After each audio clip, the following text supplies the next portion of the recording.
Assalamualaikum warahmatullahi wabarakatuh. Hari ini saya nak buat ulasan perlawanan di antara Terengganu menentang Seri Pahang, yang mana Terengganu berjaya menang 2-1 hasil jaringan daripada Kepa Sherman dan juga Faisal Halim, manakala gol pasukan Seri Pahang dijaringkan oleh Malik Ma'arif.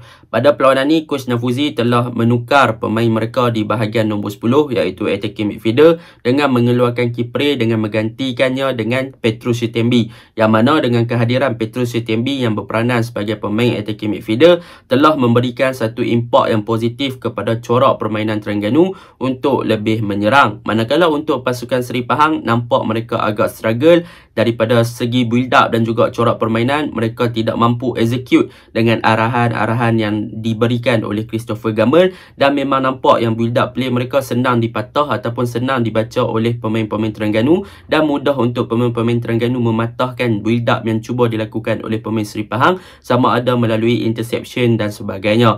Jadi tanpa membuang masa, mari kita masuk ke dalam ulasan perlawanan. Untuk ulasan perlawanan, saya akan mulakan dengan pasukan Terengganu.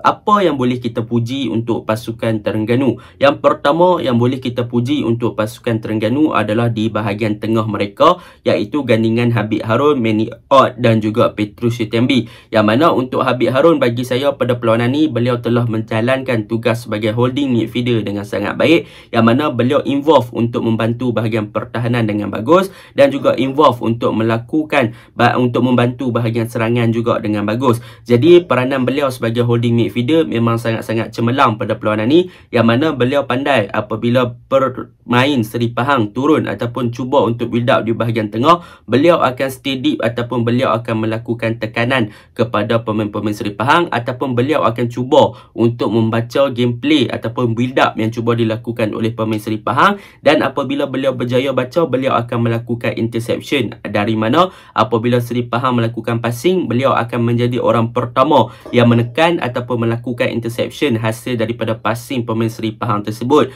Dan dengan cara begitu, Habib Harun akan berjaya untuk merampas ataupun mencuri bola dan juga berjaya untuk mengganggu build up ataupun short passing yang cuba dilakukan oleh pemain-pemain Seri Pahang. Dan hasilnya kita boleh tengok di bahagian tengah, Habib Harun beberapa kali berjaya untuk melakukan intercept apabila Seri Pahang cuba untuk build up ataupun melakukan long ball ataupun short passing, hasil daripada pembacaan game yang baik daripada pemain yang beraksi sebagai holding midfielder. Dan apabila bola berjaya dicuri, maka Habib Harun pun dia akan involve dengan membawa bola ke hadapan untuk melakukan serangan counter ataupun mencipta gerakan serangan bagi pasukan Terengganu. Jadi apa yang boleh saya katakan tentang Habib Harun, beliau sangatlah stabil dan juga balance, sama ada daripada segi defending punya kerja dan juga sama ada daripada attacking punya kerja. Memang beliau sangat marvelous lah pada perlawanan ni, beraksi sebagai holding midfielder. Manakala untuk Manny Ott pada perlawanan ni, beliau lebih bertindak untuk membantu Petrus Sitembi ketika mereka build up ataupun ketika mereka menyerang pasukan Seri Pahang,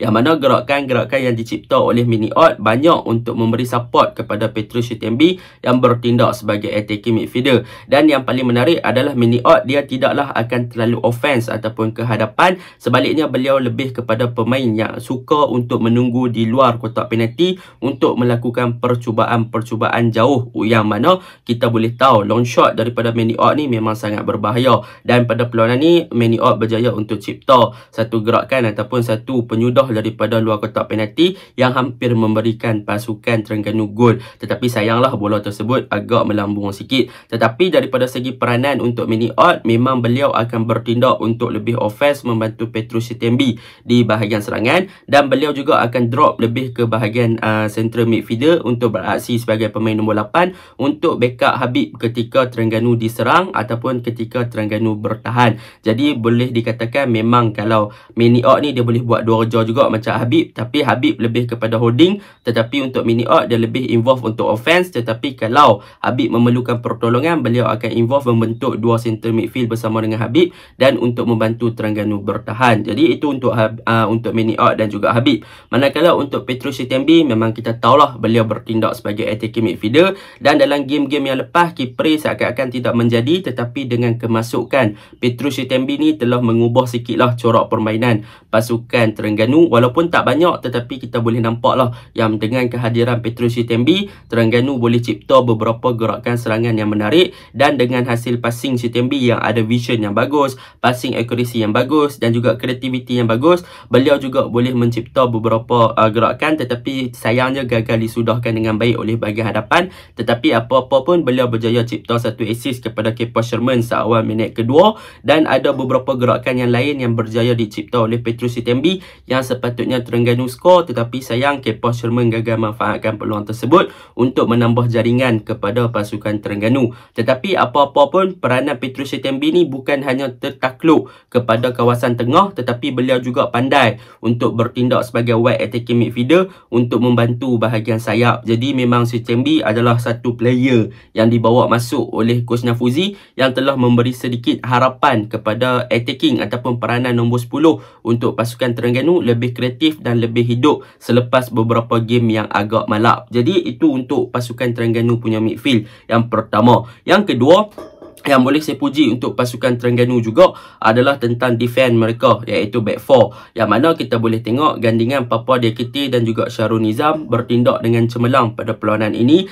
dalam memastikan yang back ataupun back 4 pasukan Terengganu gagal untuk dipenetrate ataupun gagal untuk ditembusi oleh pemain-pemain Seri Pahang, sama ada melalui long ball ataupun melalui pergerakan solo. Yang mana dari segi pembacaan game, memang Syarul Nizam dan juga Papa Diakite ni banyak membantu untuk pasukan Terengganu punya defend, dan yang paling penting kedua-dua player ni juga involve untuk cuba build up daripada bawah apabila mereka push sehingga ke bahagian tengah ketika pemain pertahanan pasukan Terengganu pegang bola. Jadi boleh dikatakan Syarul Nizam dan juga Papa Diakite ni selalu juga naik atas untuk membantu bahagian serangan daripada build up daripada bawah. So defensive line Terengganu agak-agak tinggi, dan apabila di counter transition mereka ke bawah pun mereka juga mampu untuk mematahkan counter attack yang dilakukan oleh pasukan Seri Pahang. Dan boleh dikatakan Syarul Nizam pada perlawanan ini bertindak dengan cemerlang apabila berjaya untuk melakukan goal line clearance, yang mana hampir-hampir Malik Ma'arif gol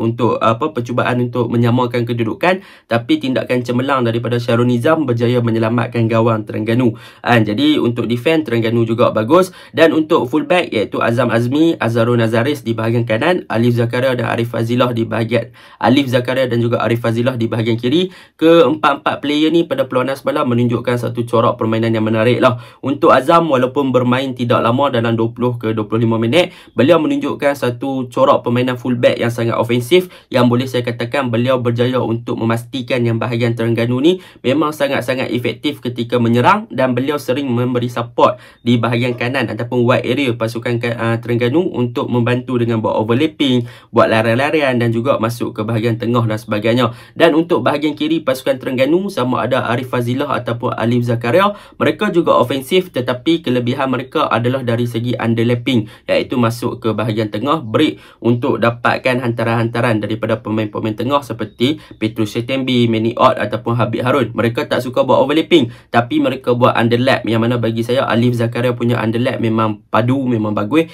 dan sebagainya. Itu untuk bahagian pertahanan. Untuk bahagian winger pasukan Terengganu, apa yang boleh saya cakapkan, Faisal Halim berfungsi dengan sangat baik. Beliau boleh dikatakan bergerak agak bebas, beliau boleh masuk ikut suka, sama ada nak gunakan kelebihan individu beliau untuk build up dan juga connect dengan baik antara Kepah dan juga Petrus Tembi dan sebagainya. Jadi boleh saya katakan peranan yang diberikan Coach Nafuzi kepada Faisal Halim telah membuatkan beliau jadi seorang player yang mampu untuk bergerak di mana-mana sahaja di dalam padang untuk membantu serangan, untuk membantu bahagian serangan pasukan Terengganu. That is a good point lah tentang Faisal Halim. Beliau memang mempunyai work rate yang tinggi, dribbling yang bagus, spacing yang bagus dan sebagainya, ball control yang bagus. Tetapi daripada segi link up antara Kepah dan juga Faisal Halim mungkin lagi boleh diperbaiki.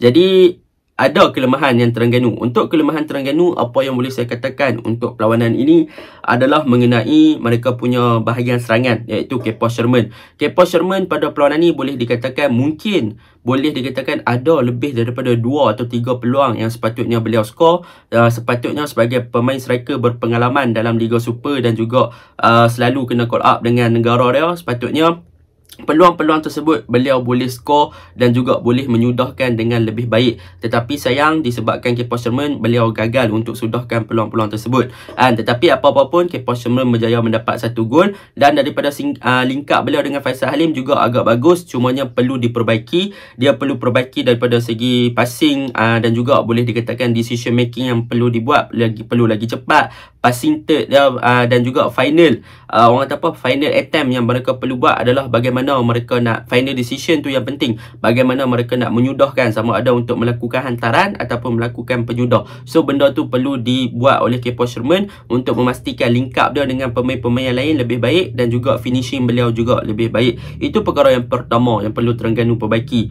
Perkara yang kedua Terengganu juga perlu perbaiki adalah daripada segi set pieces, terutamanya corner kick. Macam video-video sebelum ni memang nampak lah ketara, walaupun dapat corner kick tetapi Terengganu gagal untuk manfaatkan peluang yang ada daripada set pieces tersebut. So mereka perlu perbaiki benda tu untuk manfaatkan setiap peluang yang ada untuk menjaringkan gol. Yang ketiga, apa yang Terengganu perlu perbaiki adalah menyeimbangkan antara winger mereka, iaitu winger kanan dan juga winger kiri. Yang mana bagi saya Faisal Halim bila bermain memang beliau sangat perform, tetapi yang menjadi masalah adalah peranan Nik Sharif. Nik Sharif adalah bagi saya dia bukannya pure winger. Dia bukannya seorang winger yang sejati seperti Faisal Halim. Beliau tidak memberi ancaman kepada barisan pertahanan pasukan lawan. Beliau ada kelebihan daripada segi passing. Dia mempunyai passing accuracy yang tepat, vision yang bagus. Tetapi daripada segi larian-larian yang berbahaya, Nik Sharif bukanlah player winger yang macam tu. Dia gagal untuk buat diagonal run dan sebagainya. So apa yang boleh saya katakan, kemungkinan besar tukar Nik Sharif kembali kepada posisi nombor 10 ataupun bermain sebagai attacking midfielder mungkin akan jadi lebih baik dan juga benefit kepada tim sekiranya Nik Sharif diletakkan peranan sebagai attacking midfielder. So tak salah untuk mencuba. Jadi itu untuk kelemahan. Dan untuk defend, pemain-pemain Terengganu perlu perbaiki lagi tentang defending shape mereka, sebab kadang-kadang Papua DKT mudah hilang bola dan lambat untuk cover balik dia punya space apabila hilang bola tu, sebab nampak dia agak berat. So Terengganu perlu lebih fokus dan berdisiplin di bahagian bawah sekiranya mereka cuba untuk build up daripada bawah. Jadi itu untuk pasukan Terengganu. Untuk pasukan Seri Pahang pada perlawanan ni, yang pertama saya boleh nampak mereka lack of confidence. Mereka punya struktur formation pun hilang. Mereka tak boleh nak bermain dengan baik. Boleh dikatakan keyakinan dalam tim tu macam tak trust each other. Mereka banyak buat simple mistake. Kita boleh tengok bagaimana hantaran-hantaran mereka berjaya dipintas ataupun di-intercept dengan mudah oleh pemain-pemain Terengganu. Mereka punya build up pun tak ada orang yang bantu. Boleh nampaklah Steven Rodriguez banyak isolate, tak dapat bola. Azam Aziz bawa bola pergi hadapan berkesorangan. Tak ada orang yang mampu untuk link up antara satu sama lain, yang mana mereka perlu perbaiki segalanya untuk memastikan yang mereka tak terjatuh ke Liga Premier sekiranya season depan ada Liga Premier lagi. Dan benda ni memang nampak lah, lack of confidence, lack of trusting each other. Boleh nampak mereka bermain seakan-akan tidak as a unit. Boleh nampak sebagai individual play sahaja tanpa Hidalgo. So mereka perlu perbaiki dengan cepat, kembali bina keyakinan, kembali percaya each other salah satu sama lain supaya mereka boleh improve mereka punya gameplay. Memang tak menjadi langsung mereka main semalam. Yang boleh puji hanyalah Samasa yang berjaya menyelamatkan gawang pasukan Seri Pahang daripada dibelasah saja. Jadi Samasa bertindak dengan cemerlang, tapi barisan back for pasukan Seri Pahang nampak yang mereka agak struggle untuk beat ataupun untuk menghalang gerakan-gerakan yang dilakukan oleh pemain Terengganu. Dan yang paling ketara, fullback mereka Ashar apa semua nampak sangat yang mereka tidak terlalu naik untuk membantu support di bahagian tengah. Memang tak nampak. Tetapi dengan kemasukan Malik Ma'arif, baru nampak yang bahagian serangan pasukan Seri Pahang ni hidup. Jadi secara overallnya Seri Pahang banyak benda kena perbaiki. Struktur formation daripada defense sampai atas kena perbaiki. Kalau tak memang susah nak fight untuk the next game. Jadi itu sahaja ulasan saya. Assalamualaikum.